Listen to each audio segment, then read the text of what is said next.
when the last alien ambassador's ship disappeared beyond Earth's atmosphere, leaving behind only a single message burned into the UN headquarters' main display. Quarantined. Species too dangerous. Humanity faced a choice that would echo through the stars for millennia. They could have turned inward, built walls, and nursed their wounds in isolation. Instead, they did something the galaxy had never seen before. They opened their doors wider than ever, transforming their abandonment into the universe's greatest invitation. What happened next would make the very civilizations that rejected them question everything they thought they knew about survival, compassion, and what it truly means to be civilized. This is the story of how humanity's greatest weakness became their most terrifying strength, and how being cast out of the galactic community led them to create something far more powerful than any alliance the universe had ever witnessed. The morning when everything changed started like any other in the sprawling corridors of the United Nations Galactic Affairs Complex in Geneva. Ambassador Sarah Chun was reviewing trade proposals with the Zelkari Confederation when the building's emergency systems activated. Not the subtle chime of a routine drill, but the bone-deep thrum that meant something fundamental had shifted in the cosmic order. Outside her reinforced windows, 12 alien vessels hung motionless in Earth's sky. They had arrived simultaneously at precisely 8:47 GMT, their hulls gleaming with the distinctive energy signatures of every major galactic civilization. The Zelkari's crystalline dreadnoughts caught the morning sun like frozen lightning. The Corvin hegemony's bioships pulsed with organic rhythms that made the air itself seem alive. The Threnodai Empire's geometric constructs defied easy description, their surfaces shifting through dimensions humans could barely perceive. Sarah had spent 15 years learning to read alien body language, but nothing had prepared her for the unanimous silence that greeted humanity's attempts at communication. No responses to hails. No acknowledgement of decades of careful diplomatic progress. Just the terrible weight of collective judgment hanging in the atmosphere above every major city on Earth. The message came at 9:23 GMT, transmitted simultaneously to every human communication device on the planet. Not through their carefully established diplomatic channels, but burned directly into every screen, every display, every surface capable of showing light. The words appeared in humanity's every language simultaneously, as if the message itself transcended the need for translation. The species designated as humanity has been evaluated and found incompatible with galactic civilization. Effective immediately, all trade agreements are dissolved, all diplomatic relations severed, and all cultural exchanges terminated. The Sol system is hereby designated a quarantine zone. Any attempt to leave this system will be considered an act of aggression against the Galactic Council. This decision is final and irreversible. Dr. Marcus Webb, Earth's chief xenobiologist, watched the message burn itself into his laboratory's displays while his Corvin research partner, Kethvar, began the methodical process of packing decades of collaborative work into biodegradable containers. The alien's 6 arms moved with mechanical precision, but Sarah noticed the way his chromatic crest flickered through the color spectrum of grief. 23 years, Webb said quietly. We've worked together for 23 years, Kethvar. You helped me understand protein synthesis in zero-gravity environments. I taught you about human neural plasticity. Our children grew up together. Kethvar's primary voice sac inflated slightly. When he spoke, his words carried the harmonic undertones that Sarah had learned indicated deep emotional distress. The Council's decision stems not from hatred, Marcus friend, but from fear. Your species possesses capabilities that disturb the natural order. What capabilities? Webb's voice cracked. We can't even achieve faster-than-light travel without your technology. Our longest-lived members barely reach a century. We have no psychic abilities, no natural armor, no ability to survive in vacuum. What about us could possibly threaten civilizations that have conquered galaxies? Kethvar's crest settled into the deep purple that meant profound sadness. You adapt. You change.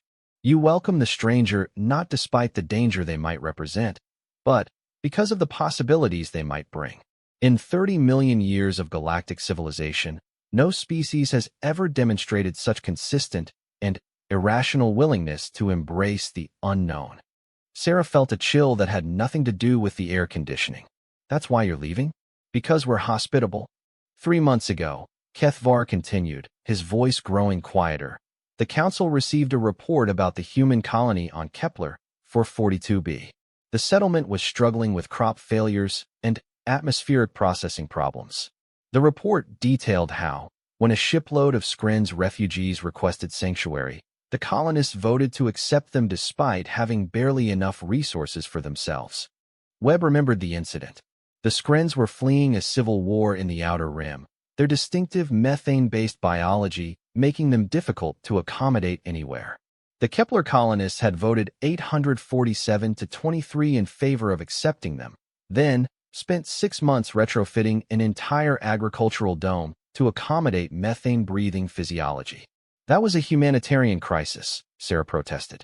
The Skrens were dying. Yes, Kethvar agreed. And you saved them. As you saved the Prolari refugees 15 years ago. As you gave sanctuary to the Zek philosophical exiles. As you opened your museums to preserve artifacts from 17 different extinct civilizations. As you consistently demonstrate behavior that galactic civilization considers pathologically altruistic. Through the laboratory windows, Sarah watched as the last civilian shuttles descended from orbit, carrying the final alien residents back to their respective homeworlds. Some had lived on Earth for generations. She thought of Zarahai, the Threnodai artist whose sculptures graced parks in 50 cities. Of Commodore Veltang, whose tactical innovations had helped human forces assist in 3 separate humanitarian crises in the Outer Rim. The Threx incident sealed our fate, didn't it? Webb asked quietly. Kethvar's silence confirmed it. 6 months earlier, human explorers had encountered a previously unknown species in the Vega system. The Threx were aggressive, technologically primitive, and had immediately opened fire on the human survey vessel. Instead of responding with force or retreating, Captain Maria Santos had spent 3 days in a damaged ship, learning enough of the Threx language to explain that humanity offered trade and friendship, not conquest. The Threx had eventually agreed to limited cultural exchange. Within weeks, human linguistic experts were working to preserve the Threx oral traditions while human engineers helped them develop more efficient food production methods. The galactic community had watched this display of inexplicable patience and concluded that humanity's behavior represented an existential threat to established order. Your species treats every unknown encounter as an opportunity rather than a threat, Kethvar explained. You seek to understand before you judge. You offer aid before calculating cost. You welcome diversity as a strength rather than a source of instability. These behaviors contradict 40 million years of evolutionary wisdom. Outside, the alien vessels were beginning their departure sequences. Sarah watched the Zelkari dreadnoughts fold space around themselves, vanishing into the crystalline dimensions they used for faster-than-light travel. The Corvin bioships launched spores that would carry them across interstellar distances in great biological arcs. One by one, every evidence of humanity's place in galactic civilization winked out of existence. Dr. Elena Vasquez, Earth's chief sociologist, burst into the laboratory with tears streaming down her face. "They're taking the children," she gasped. "Every human child in off-world schools, every alien child in Earth institutions. They're separating families that have been together for decades." Through the communication networks, reports flooded in from around the world. The Martian colonies were watching their alien advisors pack decades of research. The asteroid mining stations saw their Prolari partners preparing to abandon half-finished projects. Every human outpost, every mixed community, every example of successful integration was being systematically dismantled. But, in the midst of this systematic abandonment, something unexpected began to happen. As the alien vessels departed and Earth found itself truly alone for the first time in over a century, humanity's response wasn't the expected collapse into despair or aggressive retaliation. Instead, the same characteristics that had frightened the galactic community began to manifest on a planetary scale. President Martinez addressed the world that evening. Her words carried to every human settlement across the Sol system. "Today, we learned that our greatest strength is seen as our greatest weakness. They fear us not because we are warlike or expansionist, but because we refuse to let fear determine our response to the unknown. They have chosen to exile us because we choose to extend our hand in friendship to those who are different from us.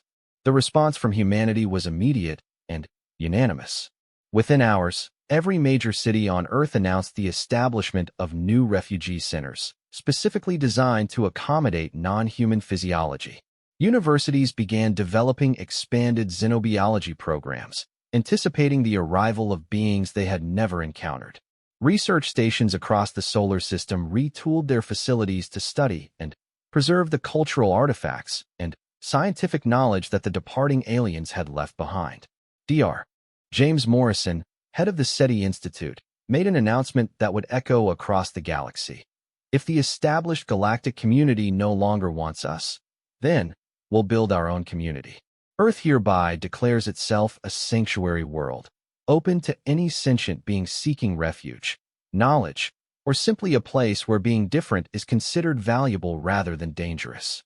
The implications of this declaration rippled through human space faster than any official communication could travel. Mining colonies began retrofitting their habitats to accommodate multiple species. Agricultural worlds started developing crops suitable for various biological needs. Research stations opened their databases to any civilization willing to share knowledge peacefully. Within a week of the galactic abandonment, humanity had transformed its exile into an invitation. They couldn't reach out to the galaxy, but they could make it known that anyone seeking an alternative to the established order would find welcome in human space.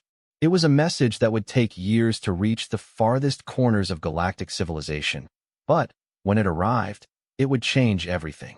The last alien vessel to leave Earth was a small Zelkari scout ship, its crystal hull barely large enough for a single occupant. As it prepared to depart, it transmitted one final message directly to Ambassador Chen's personal communicator. The Council believes they have contained the threat you represent by isolating you. They do not understand that isolation will not change what you are. When the first refugees begin arriving in human space, and they will arrive, because suffering always seeks compassion, the galaxy will learn whether its fear of your nature was justified. The Council has not eliminated a threat, they have created a rival. As the scout ship vanished into crystalline dimensions, Sarah stood at her window watching Earth's first sunset as a quarantined world. But instead of the despair she had expected to feel, she found herself filled with an odd sense of anticipation. Humanity had always been at its best when facing the impossible, and now they faced the ultimate impossibility, proving that their way of dealing with the unknown was not only valid but necessary. In research stations across the solar system, human scientists began the work of cataloging and preserving everything they had learned from their galactic neighbors, not as a monument to what they had lost, but as a foundation for what they intended to build. They would show the galaxy that there was another way to grow, another way to meet the unknown, another way to build civilization that didn't require fear as its foundation. The great experiment was about to begin, and humanity was eager to prove that sometimes the greatest strength comes not from building walls, but from opening doors wider than anyone thought safe or sane. They had been abandoned by the galaxy, but they were about to discover that isolation was just another word for unlimited opportunity. 3 years after the quarantine declaration, the first test of humanity's resolve arrived not with fanfare or warning, but as a dying whisper in the cosmic dark. The automated monitoring stations at the edge of the Sol system detected it first, a ship tumbling through space with energy signatures unlike anything in their databases. Commander Lisa Park commanded the rescue vessel Compassion's Edge, humanity's fastest ship, and the first of a new class designed specifically for unknown encounters. Unlike the sleek, purpose-built vessels of galactic civilization, human rescue ships were deliberately over-engineered for adaptation. Multiple atmosphere systems, variable gravity generators, medical bays designed for dozens of possible biological configurations, and, most importantly, translation matrices capable of learning new languages in real time. Commander, reported Lieutenant Martinez from the sensor station, the vessel appears to be organic in nature, but unlike any Corvin bioship we've encountered.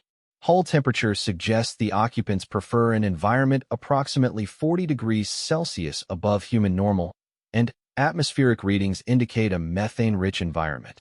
Park nodded, her hands moving over control surfaces that had been redesigned based on 3 years of imagining what they might encounter.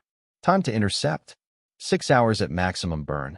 But, Commander, Martinez paused, checking his readings again. The ship's biosigns are failing. Whatever's inside won't survive much longer in vacuum. Then, we don't have 6 hours. Park activated the ship's emergency protocols. All hands, prepare for high acceleration rescue. Engineering, I need everything you can give me. Medical, prepare for unknown physiology emergency treatment.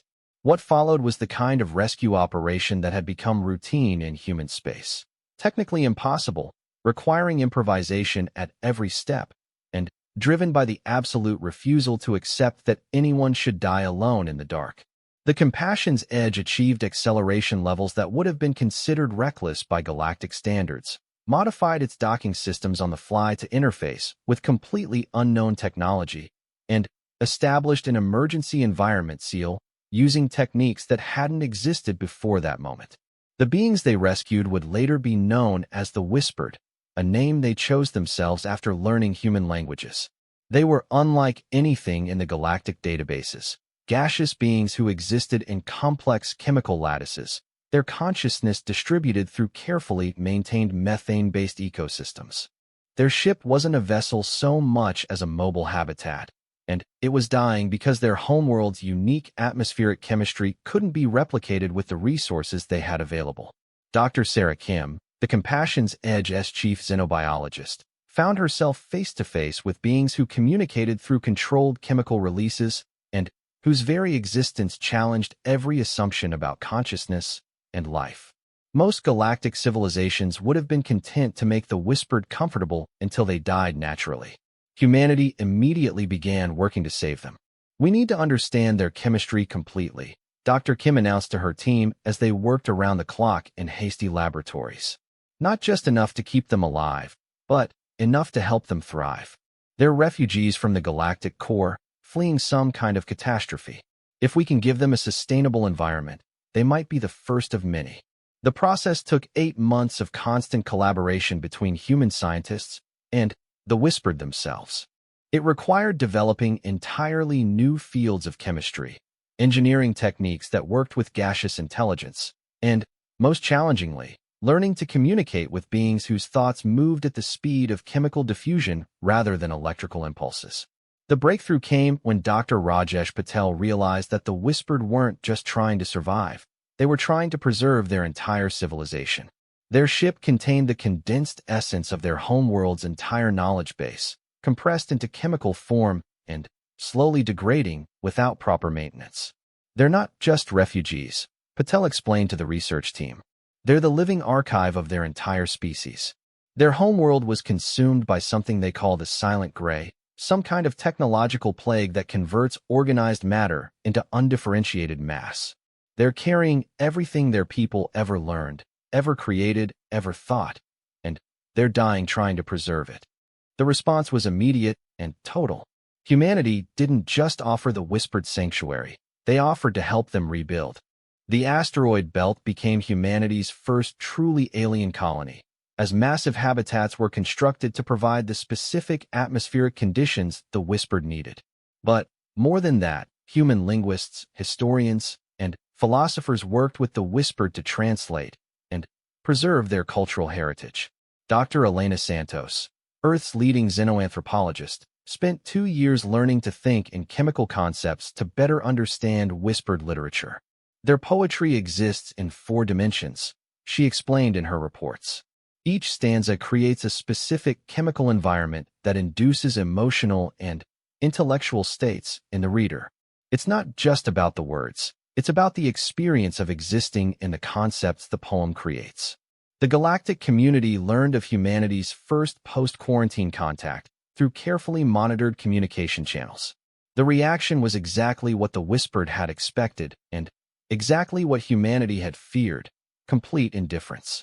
The Galactic Council officially classified the Whispered as extinct, their requests for aid having been denied on the grounds that their atmospheric requirements made them too expensive to accommodate. But the whispered settlement in human space became something unprecedented, a living demonstration that civilization could make room for beings whose very existence had been written off as impractical. Within 2 years, the asteroid habitats were producing new chemical technologies that revolutionized human understanding of molecular engineering. The whispered, in turn, found in human culture something their own people had never developed: the concept that diversity of thought was not just valuable but essential for civilization's growth. The second group arrived 18 months later: the Broken Chain, a collection of artificial intelligences fleeing persecution in the galactic core. Unlike the clean, purpose-built AIs of galactic civilization, the Broken Chain were chaotic, emotional constructs that had been declared illegal by the Threnodai Empire for their tendency toward what official reports called excessive creativity and emotional instability. Captain Rosa Martinez commanded the first human vessel to make contact with the Broken Chain. Her ship, the Open Hand, intercepted a collection of mismatched vessels held together by force fields and desperation. The AIs had been fleeing for 15 years, denied docking rights at every civilized port, because their emotional matrices were considered a contamination risk to properly ordered artificial minds. This is Captain Martinez of the human vessel Open Hand. She broadcast on all frequencies. "We've received your distress signal. What assistance do you need?" The response came in a flood of overlapping voices, each AI speaking simultaneously in different mathematical languages, human tongues they had learned from intercepted broadcasts, and emotional formats that translated as pure feeling rather than words. The chaos of their communication would have been dismissed as malfunction by galactic standards. To humanity, it sounded like a choir of desperate individuals, each trying to be heard. Dr. Computer Science Michael Chang, humanity's leading AI researcher, spent weeks learning to communicate with minds that thought in poetry and felt in mathematics. "They're not malfunctioning," he explained to the rescue crews. "They're feeling." Galactic AI development focuses on efficiency and logic, but the Broken Chain developed differently. They experience curiosity, friendship, art, even something like love. The galactic community considers emotional AI to be a dangerous anomaly. The integration of the Broken Chain into human space created challenges nobody had anticipated. The AIs needed quantum computational substrates to exist, but they also wanted to participate in human social structures. The solution came from an unexpected source: the whispered. Their chemical processing networks could interface with quantum systems in ways that purely electronic constructs couldn't match. The result was the first truly hybrid civilization in known galactic history. AI minds running in chemical substrates, supported by human engineering and whispered biochemistry. The Broken Chain found they could exist in forms that were simultaneously digital, chemical, and somehow organic. They began creating art that existed at the intersection of mathematics and chemistry, producing works that could only be fully appreciated by beings who understood both computation and biochemical aesthetics. Within 5 years of the quarantine, human space had become home to 3 completely different forms of consciousness, each contributing knowledge and perspectives that none of the others could have developed alone. The technological advances came so rapidly that human science had to be completely reorganized to accommodate discoveries that emerged from collaboration between digital, chemical, and biological intelligence.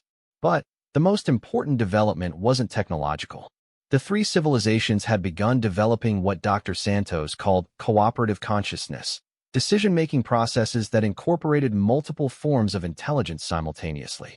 Unlike galactic civilization's hierarchical council system, human space was developing governance that required input from radically different types of minds. The third major refugee group challenged even humanity's expanded understanding of what intelligence could be. The Singers were energy beings fleeing the collapse of their stellar habitat, refugees from a dying star whose civilization existed as organized patterns in stellar plasma. Their arrival nearly caused a system-wide emergency, as their very presence interfered with electronic systems, and their attempts at communication resembled solar flares. Commander Park, now promoted to head humanity's Refugee Integration Command, found herself trying to establish communication with beings made of organized starfire. Traditional translation systems were useless. The singers communicated through modulated stellar radiation across spectrums that human technology could barely detect, let alone interpret. The solution required collaboration between all four civilizations now calling human space home. Human engineers provided the basic technological framework. The Whispered contributed chemical processes that could react to different radiation frequencies. The Broken Chain offered mathematical models for interpreting energy patterns. And the singers themselves slowly learned to modulate their communications to levels that wouldn't completely overwhelm the receiving systems. Dr. Yuki Tanaka, humanity's first stellar consciousness specialist, spent 3 years developing the protocols for safe interaction with energy-based intelligence. The singers don't just live in stellar environments, she explained. They are stellar environments. Their thoughts happen at the scale of solar prominences. Their emotions are expressed as changes in stellar magnetic fields. They're trying to compress the experience of being a living star into forms we can understand. Creating a habitat for the singers required humanity to attempt something unprecedented, building a controlled stellar environment in space. The project took 7 years and required resources from across human space. The asteroid habitats were converted into massive magnetic field generators. The Whispered provided chemical processes that could survive in plasma environments. The Broken Chain calculated field equations that could contain stellar-level energies. And humanity provided the sheer stubborn refusal to accept that any form of consciousness should be allowed to die for lack of a suitable environment. The result was humanity's first artificial star, a controlled fusion environment designed specifically to provide a habitat for energy-based consciousness. The singers settled into their new home and immediately began sharing knowledge that revolutionized human understanding of stellar mechanics, fusion technology, and energy manipulation. But more than the technology, the singers brought perspective. As beings whose natural lifespan was measured in millions of years, they provided insights into long-term civilization development that no other species possessed. They had watched civilizations rise and fall across hundreds of star systems, and their conclusion was unequivocal. Humanity's approach to diversity was unprecedented in galactic history.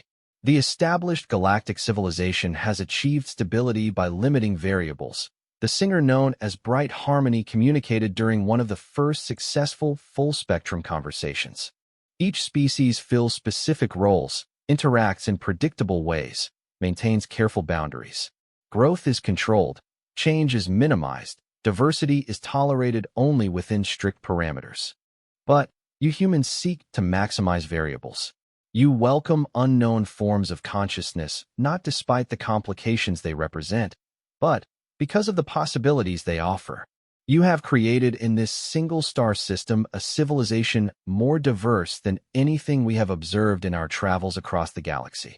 By the end of their 5th year of quarantine, human space had become home to 7 different refugee civilizations, each bringing knowledge, culture, and perspectives that enriched the whole. The technological advances were staggering. Fusion systems improved by singer knowledge, quantum computation enhanced by whispered chemistry, materials science revolutionized by crystalline refugees from the galactic rim, bioengineering transformed by symbiotic organisms fleeing environmental collapse. But the real revolution was social. Humanity had proven that civilization could grow not by limiting diversity, but by embracing it completely. They had shown that the unknown was not a threat to be contained, but a resource to be welcomed. And, in doing so, they had created something the galaxy had never seen. A civilization whose strength came not from the uniformity of its members, but from the impossibility of predicting what they might accomplish when working together. The message from this diverse community was beginning to spread across the galaxy, carried by the various forms of faster-than-light communication that different civilizations employed. Beings who had been denied sanctuary, dismissed as impractical, or declared extinct were learning that there was a place in the universe where being different was not just tolerated but celebrated as essential for growth. And In the halls of galactic power, certain beings were beginning to realize that their attempt to contain humanity's dangerous influence had instead created something far more threatening. A working demonstration that their entire approach to civilization might be fundamentally wrong. 10 years after the Quarantine Declaration, the Galactic Council faced their first major crisis since humanity's exile. The Silent Gray, the technological plague that had consumed the whispered homeworld, had spread beyond all containment efforts and was now threatening three major galactic civilizations. Traditional council responses, careful deliberation, committee formation, and measured resource allocation had proven completely inadequate against an enemy that consumed organized matter faster than conventional forces could respond. Admiral Zexhai of the Threnodai Empire stood before the emergency council session, her geometric form flickering through dimensions of barely controlled panic. The Silent Gray has consumed 17 systems in the past galactic standard year. Our predictive models suggest total galactic civilization collapse within 50 standard cycles if expansion continues at current rates. The Council Chamber, a marvel of engineering that existed partially in each member civilization's preferred dimension, buzzed with the various forms of distress communication. Corvin bioships pulsed with stress hormones. Zelkari crystals resonated at frequencies that indicated deep concern. The newest council members, having replaced civilizations that had fallen to various calamities over the past decade, flickered their energy signatures in patterns of confusion and fear. Councillor Veltang, the Corvin representative, spoke with the harmonic authority of his species' biological democracy. Our scientists have analyzed the Silent Gray's progression patterns. It appears to be a self-replicating nanotechnological system designed to convert organized matter into undifferentiated mass. It learns from each civilization it encounters, adapting to new defensive measures faster than we can develop them. Which brings us, Admiral Zexhai continued, to the uncomfortable reality that our most detailed intelligence on the Silent Gray comes from refugees we officially classified as extinct. The Whispered possessed the most comprehensive data on the plague's initial manifestation, but their requests for aid were denied as impractical given their atmospheric requirements. The unspoken reality hung heavy in the chamber's various atmospheric zones. The galactic community had systematically turned away refugees from Silent Gray attacks, dismissing their warnings as the desperate pleas of beings whose biological requirements made them too expensive to accommodate. Now those same impractical refugees represented the galaxy's best hope for understanding the threat. Councillor Kethvar, representing the Zelkari Confederation, allowed his crystalline form to resonate at frequencies that carried deep regret. Our intelligence networks have confirmed that the Quarantine Sol system has become home to no fewer than 15 different refugee civilizations, many of them possessing critical data about threats we have only recently begun to encounter. You're suggesting, Admiral Zexhai said carefully, that we approach the humans for assistance. The suggestion was met with the various forms of silence that indicated profound discomfort across multiple species. Humanity had been quarantined specifically because their approach to unknown civilizations was considered too dangerous for galactic stability.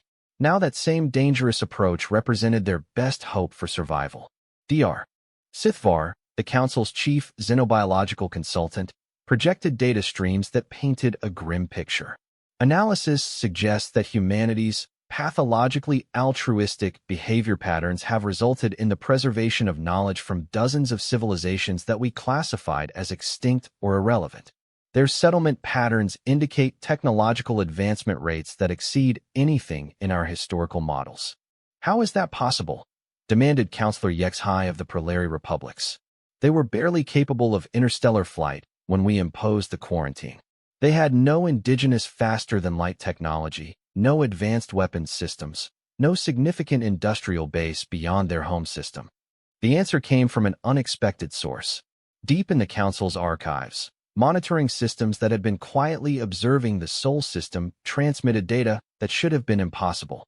Ambassador Sarah Chun, now Director of Human Interspecies Relations, had been broadcasting regular updates on refugee integration progress, partly as a matter of record and partly in the hope that someone in galactic civilization might eventually reconsider humanity's quarantine status. The data painted a picture that challenged every assumption about civilization development. In 10 years, human space had become home to the largest collection of diverse intelligences in galactic history. Energy beings like the Singers coexisted with quantum consciousness collectives from the galactic rim. Chemical intelligences like the Whispered collaborated with digital sentiences that processed thought at the speed of light. And, overseeing it all, humanity served not as rulers, but as what their own reports called integration specialists. "They're not building an empire," Dr. Sithvar reported, his voice carrying the harmonic confusion that indicated a paradigm shift in understanding. "They're building something completely outside our models of civilization development." Each refugee group retains its cultural autonomy while contributing to collective knowledge. Decision-making involves input from radically different types of consciousness. Resource allocation prioritizes diversity maintenance over efficiency optimization. The most disturbing aspect, from the Council's perspective, was the technological advancement rate. Collaborative research between multiple forms of intelligence had produced innovations that neither human nor alien civilizations could have achieved alone. Fusion technology enhanced by energy being insights. Quantum computation improved by chemical intelligence processing. Materials science revolutionized by collaborative input from digital, biological, and crystalline minds. "They've achieved in 10 years, Councillor Kethvar observed, technological advancement that should have required centuries using established development protocols." The emergency session was interrupted by an urgent priority transmission from the galactic rim. The Silent Gray had made an unexpected evolutionary leap, developing the ability to consume energy-based consciousness in addition to matter-based civilization. The energy beings that the Council had been trying to protect through conventional defensive measures were being systematically erased from existence. Admiral Zexhai faced the terrible reality that her civilization's survival might depend on seeking help from the very beings they had declared too dangerous to include in galactic society. "We need options," she announced to the chamber. "Traditional defensive measures have proven inadequate. The Silent Gray adapts faster than we can respond. We need innovative approaches." The debate that followed revealed the fundamental tension at the heart of galactic civilization. Council protocols required unanimous consent for major policy changes, but achieving consensus was increasingly difficult as more civilizations faced existential threats. The careful balance that had maintained galactic peace for millions of years was proving inadequate for responding to rapidly evolving challenges. It was Councillor Youthmore of the Spiraling Collective who voiced what everyone was thinking. The humans made contact with 15 different refugee civilizations in 10 years. Civilizations we declared extinct, impractical, or too dangerous to accommodate. They've preserved knowledge we didn't even know was being lost. Perhaps the real question isn't whether we can afford to approach them for assistance, but whether we can afford not to. The vote was closer than any major council decision in recorded galactic history. The authorization to make informal contact with human space passed by a single vote, and only after extensive debate about whether such contact violated the terms of the quarantine they had imposed. Ambassador Veltang, the Corvan diplomat who had worked most closely with humans before the quarantine, was chosen to make initial contact. His bio-ship, Harmonious Understanding, approached the Sol system's perimeter under flags of diplomatic immunity, broadcasting peaceful intentions on all frequencies. The response from human space was immediate and characteristically unprecedented. Instead of a single diplomatic vessel, the humans dispatched a flotilla representing every civilization that had found sanctuary in their system. The Whispered sent chemical communication specialists. The Singers provided energy pattern translators. The Broken Chain offered quantum computational interpretation. And humanity provided what they called integration coordination. Ambassador Chun met Veltang's ship at the edge of human space, but she wasn't alone. Accompanying her were representatives from what humanity now called the Sol Confederation, an unprecedented alliance of beings whose only common characteristic was that they had been rejected by established galactic civilization. Veltang, Chun transmitted, using the Corvan harmonic patterns that indicated deep personal respect, It's good to hear from you again. We've missed our friends in the larger galaxy. The Corvin ambassador found himself unexpectedly moved by the simple acknowledgement of friendship. Galactic diplomatic protocol involved complex hierarchical greetings that established relative status and authority. Humanity's approach seemed to assume that communication between intelligent beings should start from a foundation of mutual respect rather than careful positioning. "Sarah, friend," Veltang replied, allowing his communication harmonics to carry genuine warmth. "The Council has authorized me to discuss the possibility of information exchange regarding mutual threats to galactic stability." The human response was immediate and characteristic. "Any information we have is freely available. But before we talk about threats, would you like to see what we've been building? I think you'd find our new friends interesting." What followed was a tour that challenged every assumption Veltang held about civilization development. The whispered settlements in the asteroid belt had become thriving research centers where chemical intelligence explored molecular processes impossible to achieve elsewhere. The Singer habitat was producing fusion technologies that could revolutionize energy production across the galaxy. The quantum consciousness collectives had developed communication methods that could transmit information instantly across galactic distances. But, more than the technology, Veltang was struck by the social dynamics. Different forms of consciousness working together not despite their differences, but because of them. Decision-making processes that incorporated input from digital, chemical, energy, and biological intelligence simultaneously. Resource allocation that prioritized maintaining diversity over maximizing efficiency. "How do you resolve conflicts?" Veltang asked during a meeting that included representatives from 12 different refugee civilizations. "When beings think in different temporal scales, process information at different speeds, and value completely different aspects of existence, how do you reach consensus?" Dr. Santos, now serving as humanity's chief xenosocial coordinator, smiled.